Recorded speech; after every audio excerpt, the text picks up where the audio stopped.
Hello. How are you all? You just had lunch, so are you in the super bored after lunch phase?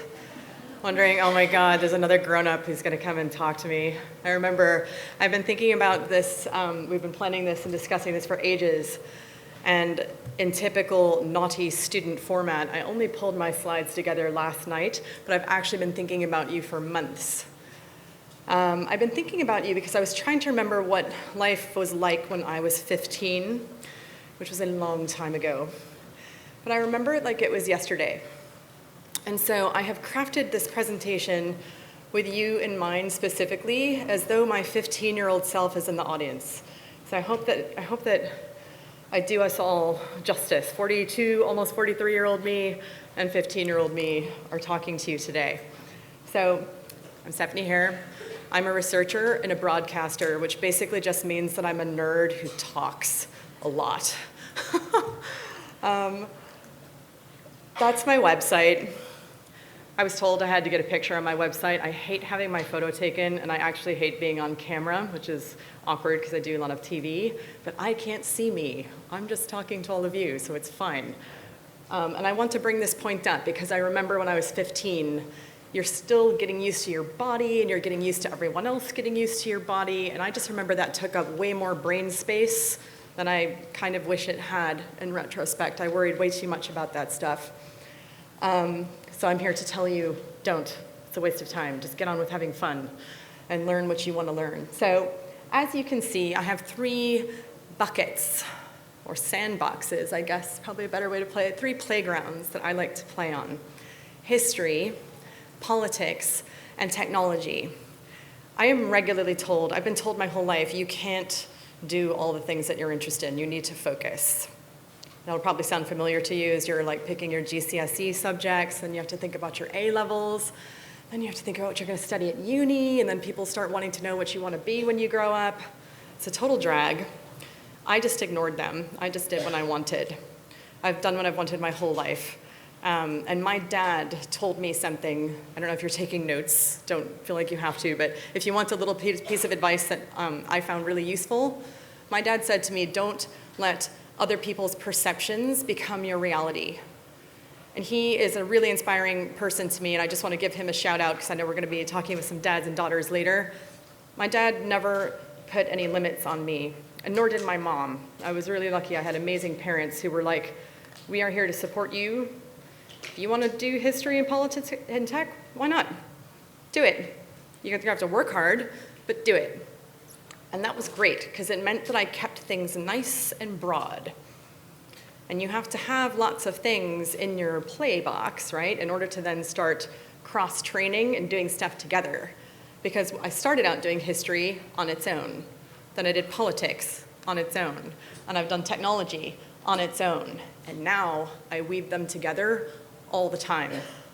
And that becomes a very unique offering to help people solve problems, because that is what I love to do most of all.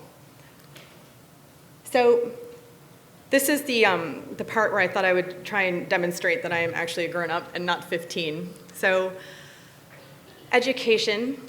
I went to the University of Illinois at Urbana-Champaign in the United States, and I studied French, but I also studied a lot of other languages. And in the university system in America, you don't just pick one topic.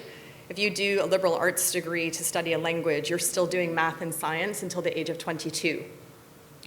I wasn't as good in those subjects as I was at languages and literature and history, but I still did my best. Sometimes my best was not great. I got a D in Computer Science 101 in university.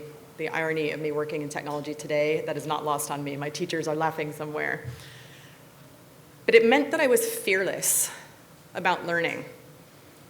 And I would love to encourage you to do that, because I've taught kids your age here in the UK.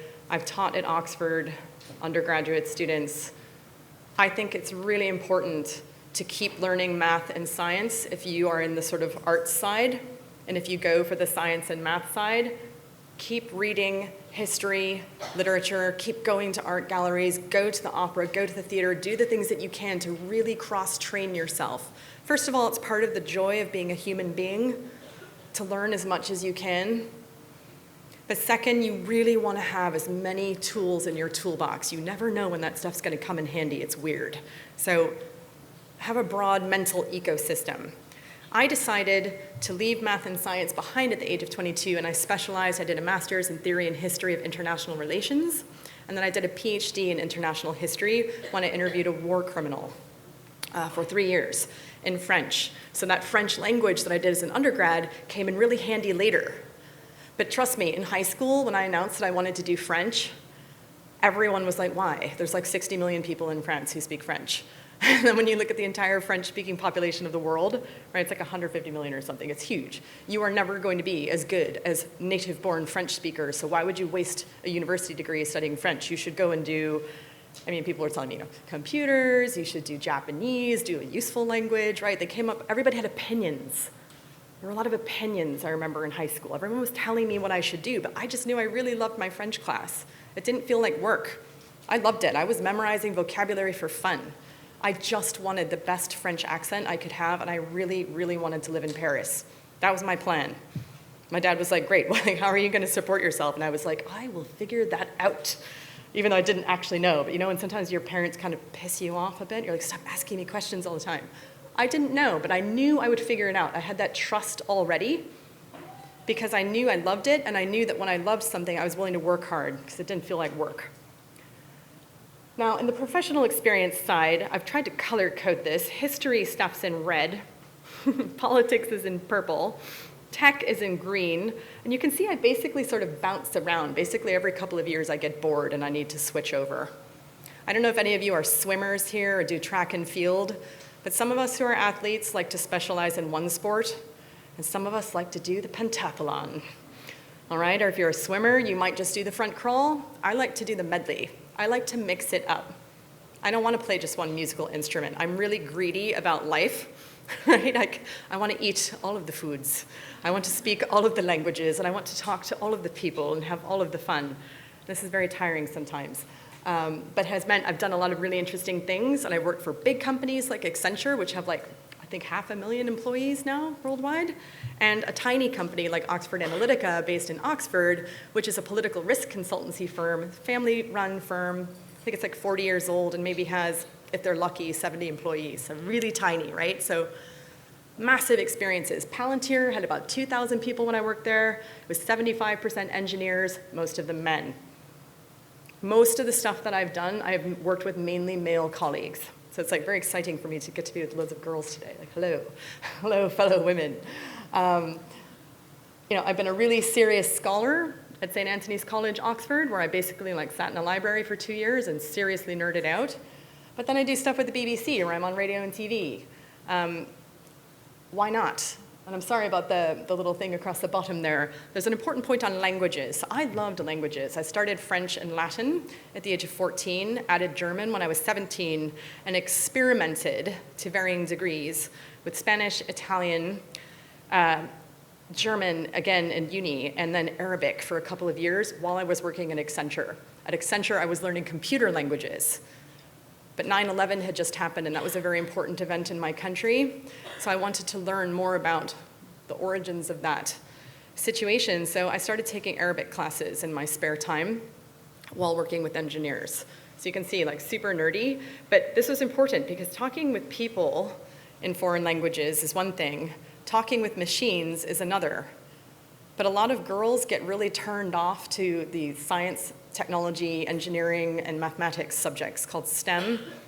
Something happens around puberty and they start dropping out, and then they drop out again at uni, and then they drop out in the workplace. So what happens is that the people who are left building our technology are mainly men. This is a really, really bad situation. And I want to just tell you, because I've done it, if you ever want to work in technology, do not worry if you didn't do math or you didn't do engineering. There are all sorts of ways to get into that field, and we need you. We desperately need you. My way in was through languages. Languages are actually very logical, and talking to machines is actually very logical, right? So if you can demystify tech in any way, shape, or form, you realize it's about machines and people talking to each other, and machines talking to machines. It's about psychology, so those of you who are interested in psychology, they will lap you up. If you more like philosophy, they need people to think about how to organize knowledge. If you're like, no, I just want to do law, we need people who are great on technology law. We need business. We need people in parliament to help pass laws. I'm working on biometrics technology at the moment, and I'm trying to get this country to pass a moratorium on facial recognition technology. That means I need to be talking to people in parliament. People in parliament need somebody who can explain tech to them. Ideally, we would have parliamentarians who understand tech, right? So you can do tech with any other job, or you can do tech straight. But the point is, your generation, more than mine, technology is going to be a huge part of your life. And this is beyond the sort of headlines of robots are going to take all of our jobs. No, you're going to be working with it. So don't fear it. And if at any point you want to get into it, give it a shot. It's actually really cool. And there are lots of guys there, so if you want to hang out with guys, they're in the tech world. So I'm just putting that out there, because I remember being 15. Okay, so over to serious stuff. This is me standing on the roof of the BBC. This was for a panorama documentary that we did earlier this year called Can We Trust Huawei? Huawei being a Chinese company that makes really important technology. There's a big debate in this country about whether or not it's safe to use it. So it sounds a little bit like tech, but it also is politics, right? Because like it's Chinese, we're Britain, the United States doesn't like Huawei. Why is the United States so upset? Suddenly becomes, geopolitical. And then is history involved in there? Not so much, except that you want to then go back and look at the history of, well, when did Britain start working with Huawei? So you can see I start using my lenses of tech, history, and politics, right? Moving back and forth all the time. This leads to cool experiences like that. That was so fun, and it's led to other television stuff as well. Here I am on Politics Live, talking with people who are members of parliament and other writers and figures about facial recognition technology and whether or not we should ban it or use it. There I am on radio, which I actually really prefer because you do not have to worry about your hair and makeup. I happen to have done my hair and makeup on that day because I did television early in the morning. That is not normally how I roll. Radio is great. You can end up doing it in your pajamas, which I have also done. You can do it from home. We don't have enough women on television and in radio, and I really want to just urge you to think about that. We live in a world where girls are often taught to be quiet. They're too loud, they're too shrill. I don't want to make massive generalizations, but I definitely have had that experience, and I was very lucky because the BBC Expert Women program talent spotted me in 2013. They held a competition. I wasn't going to enter it. I didn't think I'd get in. I didn't even want to bother. I don't know if that resonates with any of you, but I just thought, oh God, do I want another rejection? I was tired, I was working hard, and it took one of my girlfriends, who's a colleague of mine, she applied. She was like, let's do it together, and we both won. So your friends are going to be some of your biggest supporters in life. They're going to help push you, and you're going to push them. So you want to be with people who really help bring the best out of you, who say, I think you'd actually be quite good at that. No, you're just being tired. Have some food, and then we're going to do this application together. And so we did it. So that's my friend Allison Bailey, and she's awesome. Another friend made me do this. I actually find public speaking really hard. It's kind of scary. You're standing up and everybody's looking at you and you think, I'm going to forget my notes. I don't really like doing slides. I'm not a natural slides person. Some people are great at it. I've had to learn it. But I will do it when I think it's important. I think getting a moratorium on facial recognition technology, and a moratorium just means like we're just going to pause until we kind of figure out what's going on and hopefully pass some laws. I'm not saying to ban it, but just that we need to pause it. So I've been doing research on it for a year. I've been workshopping that research, having to stand up in big rooms like this, and I get questioned, grilled by other experts, other technologists, policymakers, and the like. And I presented that in London last week. And we've had a member of parliament, David Davis, now also come out and say, we need a moratorium. We've had several of the information regulators in this country come out and say, we need to really look at what we're doing. We don't have proper laws. So that's been really gratifying. If I can help do stuff that's going to help protect people in this country, that makes me feel really happy as a professional and as a person, right, as a citizen. So that's worth getting over your fear of public speaking for. It's really hard to do stuff if you don't find it has meaning or purpose for you. But if you are able to do work that you love, you'll get out of your comfort zone. And I want to just encourage you to do that, because I think sometimes when you see pictures of people on TV or standing up today, you might think that this isn't scary. It's still scary. I just read the other day, I did a broadcast for the BBC on public speaking that's going to go on the World Service shortly. And you know the singer Adele? She apparently gets so nervous before every performance that she vomits. And when I was telling people this, they were like, that's so extreme. And I was like, that happens to me. It's why I don't eat before I go on stage for 2 or 3 hours beforehand. And she's a professional singer. So don't worry if you feel nervous. Everyone feels nervous. Even people who make their living performing feel nervous performing. It's okay. It's not a reason to not do it. Just do it. Plus, you can make every mistake in the book and no one cares. Seriously, literally no one cares. The only person who cares is you, and even you won't care in a few weeks. It's fine. So, you may have noticed I was not born here. I have a strange accent for a Brit. I was born in 1976 in the United States. That is my dad, who I mentioned earlier. Totally awesome man, and I would like to credit my mom who took this photo. I have a lot of photos of my dad, and I realized one day why, and it was because mom was taking them all. I was like, why don't we have any pictures of mom? So we've been correcting that. So make sure you take pictures of your mom. I grew up just outside of Chicago. I have a little sister who's adorable, and a big brother, less adorable, but pretty cute and pretty awesome, pretty supportive. And the one thing that we all agree on is that our dog Muggsy was amazing. And we made all of our computer passwords with his name. Don't do that. That's really bad cybersecurity. But we loved him. He's not with us anymore. But that is us, and that is me at your age 15. And we're going to come back to that photo. Chicago was very beautiful. I tell people that I'm from Chicago because nobody knows where I'm really from, which is a small town just outside of it called St. Charles. My town was so small that I learned how to drive a tractor before I could drive a car. Proper farm girl. But I really wanted to go to Paris. Yeah? I wanted to study French and get to Paris. So I did. At the age of 20, I did my 3rd year abroad in Paris, and I loved it. And then I moved to London, and I loved that. And then after doing some work and some studying, I won a fellowship to Oxford, and I stayed there for 7 years studying and then working doing political risk, and that was amazing. But then I came back here because technology was calling. But I'm taking us back to this picture because I want to talk to you about what was on my mind when I was at your age. It wasn't any of the stuff I've just shown you. 15-year-old me would be like, no way, that's what I do? Awesome. Because I didn't believe it. I felt like that. I just wanted to know, when am I going to know what is going on? I found the world really confusing. And I'll tell you why I found it confusing, by the way. I don't think it was that I was a particularly clueless child. Ooh. I noticed, you may have noticed, maybe it's better for you. I need you guys to tell me this because I'm really worried that I'm giving you dated data. Okay, but in the 1990s, when I was 15 years old, growing up in the United States, I really noticed that our society seemed to value girls and women more for their looks, rather than what they know, or what they can do, or what kind of person they are. This annoyed me.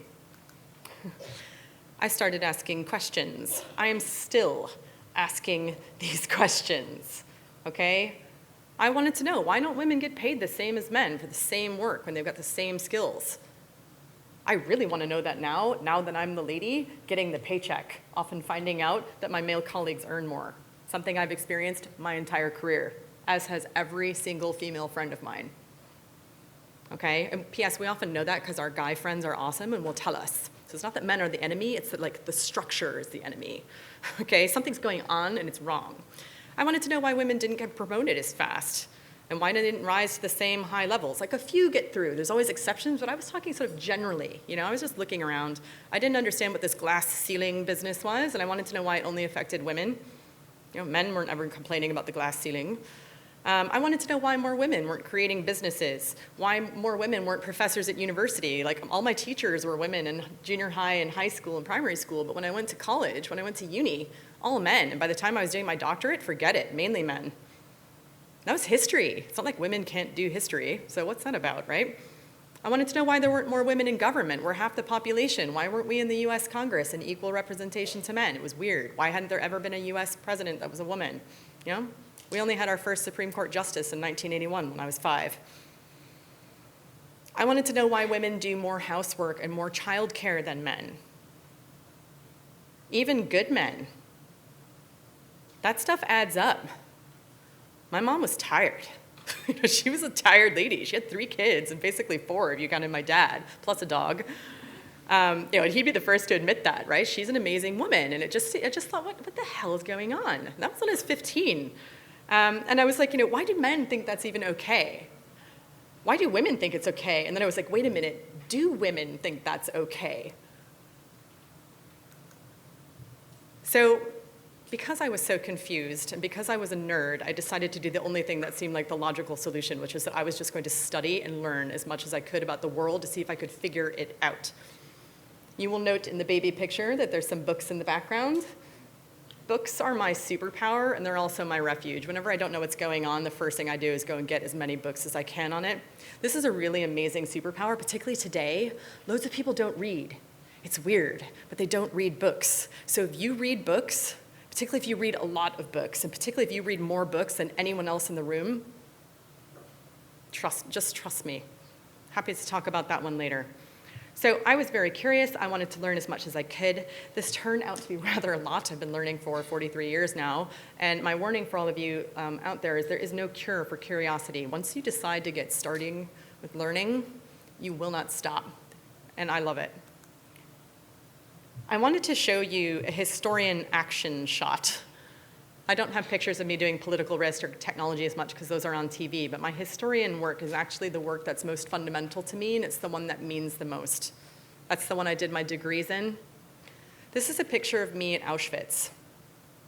I interviewed a war criminal for my PhD. Part of what he did was to arrest and intern and deport Jews to Auschwitz. So part of the research that I've done for a book that will be coming out several years from now still was to go to see the ultimate conclusion of what he did. And this was really important to me. It's important to leave the library. It's important to get out and see ideas in action. And it's important to be fearless and go all the way to some of the worst places to find the truth. And I have people who only know me from a politics perspective or a technology perspective, and when they find out about this side, they had no idea. But this experience of what it means to gather data on human beings, to measure their bodies, to track their property, to steal it for purposes leading all the way to death, informs all of the work that I do. It's why I'm looking for a ban on facial recognition, or at least a moratorium. Technology for me is not about making money. Technology is a tool for humans, but technology has very serious consequences, and I spent years thinking about them, and that changes you. So just think about the studies and the things that you want to spend your time on. That will mark you. Some experiences will mark you more than others. I have never forgotten that trip. I urge you all, if you can, to go there and to visit and to learn, just as a person. You don't have to be an historian to find meaning there. So this takes us back. I wanted to sort of show you that again, that experience that I told you that's one of the most fundamental of my life and how I think slots in there, right? You wouldn't necessarily know that it's the most important, but it was. And this is how it all fits together, which is to say, it doesn't really. Like, sorry, newsflash, life looks like that. They make you come up with curriculum vitae, right, with your CV. It doesn't really work that way. In my head, it's more like that. I've got these buckets. I've got my history bucket. I've got my language buckets. The language feeds into the history. Politics is over there in my head. I actually view technology as a lens of politics and history. So that's over there, and that's led to the very bottom. My first book is about technology ethics, all about how humans and technology work together and what the dangers and opportunities are and how we create a more responsible technology. That work, from studying French into history, into politics, all of that is the bedrock for my technology work, all of it. Now, I want to go back to a point that I made about what does that look like in practice, because that's quite a mess, right? But that's kind of how it is in our heads a lot, right? Life's not very tidy. And I want to confront that whole thing that I mentioned from when I was about your age, where I was like, why does society put so much emphasis on how girls and women look rather than what they know and what they can do and who they are? Why does that not matter sometimes? And I wanted to show you real talk time. This is me in the same week. I am the same person. I'm still the person who calls her mom every day to say, how are you doing, have a chat. I still really miss my dog. In one picture, I am TV me. And in one picture, I am writer researcher me. In the picture on the left, I've had all my hair and my makeup done, and I'm wearing designer gear. On the right, I'm wearing a hoodie that my housemate has said, please stop wearing that hoodie or at least wash it. It's disgusting. And I'm like, but I love it. It's so comfortable. It's my favorite. I don't smell. It's fine, right? Because I'm working. I haven't even washed my hair in that photo. I just put this hat on when I cannot be bothered.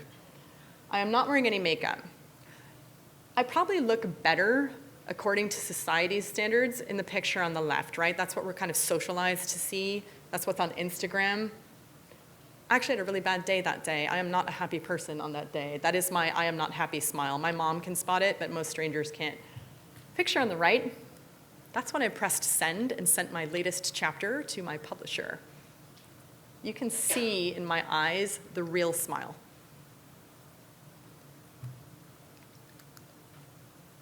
What on earth does any of this have to do with all of you? You will be wondering. And fair enough. I would love to say, like when you get to be a grown-up, that you've answered this question. I have really bad news for you. I still don't know what is going on. I have no idea. This doesn't bother me anymore, though. I now think that the world and the fact that it is a source of complete confusion to me, it is an endless puzzle that I love to solve with as many different puzzle-solving techniques as I can, and my friends and my family. And the fact that it always surprises me and teaches me, I think that's a strength. I love it. So sometimes I'm in that position, if I can't get a chapter right, if I blow an interview. It's okay, because you will figure things out. And I have a list of a couple of tips that I just want to say to you that I wish people had emphasized to me. They're just really basic ones. The first one is this. Your health is the most important thing. You're going to be surrounded by lots of people who are going to chase career and money and vanity and ego. If you don't have your health, you're going to really struggle in life. So take care of your head, your mental health, as much as your physical health. You really do need about 8 hours of sleep every night. And you really do want to eat healthy, not so that you look good, that will happen, but because it helps you think better and feel better and perform better. You want to exercise. It's important to take care of your body, particularly the more we're working with technology. You need to do that. I can't tell you how many struggles I had until I finally sorted that out, and all of my friends, we've all been through it. When you get to be a grown-up, you stop suddenly being naturally slim, and your lifestyle really does take a toll, so take care of that. That's like the best investment tip I can give you right there. Invest in your health.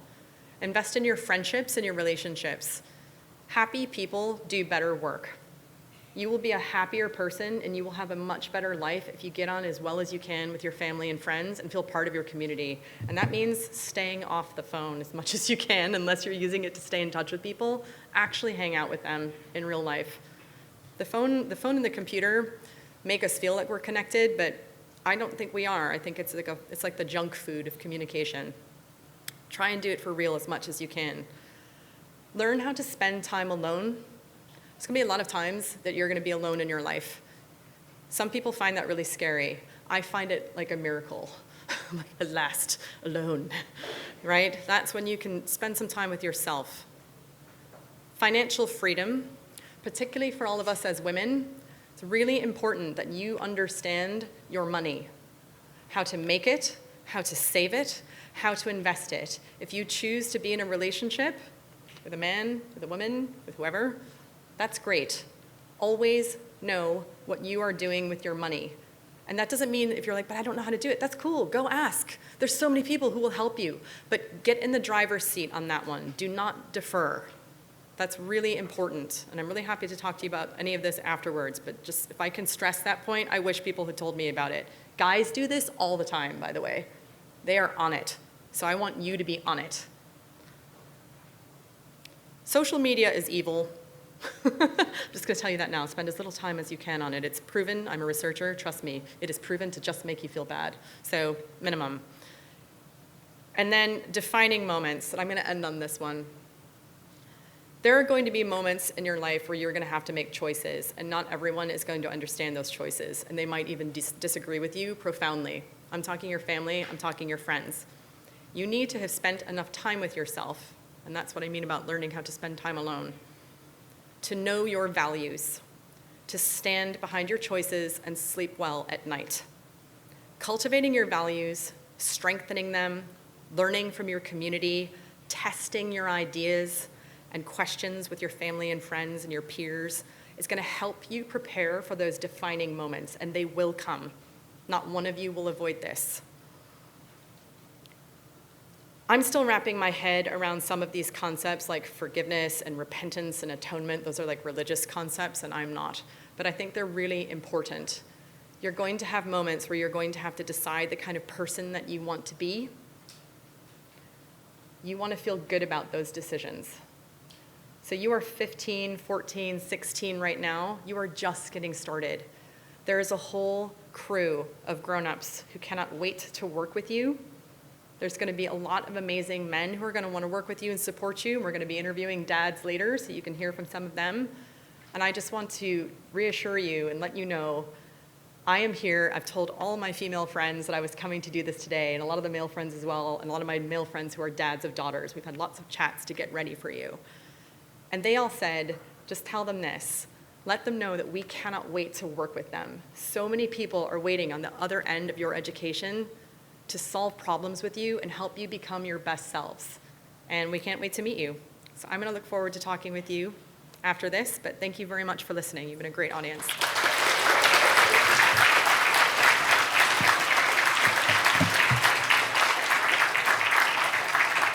Can I just say one last thing? This is really important because I used to be a teacher, so I'm going to assign you homework, okay? I told you about books.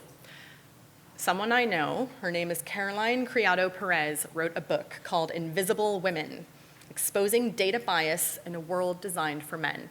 This is not a tech book. This is a book for all of us, men and women, and every single member of parliament has received it. If you read one book to challenge yourself, to get yourself ready for university, I would recommend this one. It's going to blow your mind. It's going to empower you. And all those arguments where you're like, damn, I wish I had a good comeback for that, they're all in this book. So get it. Thank you.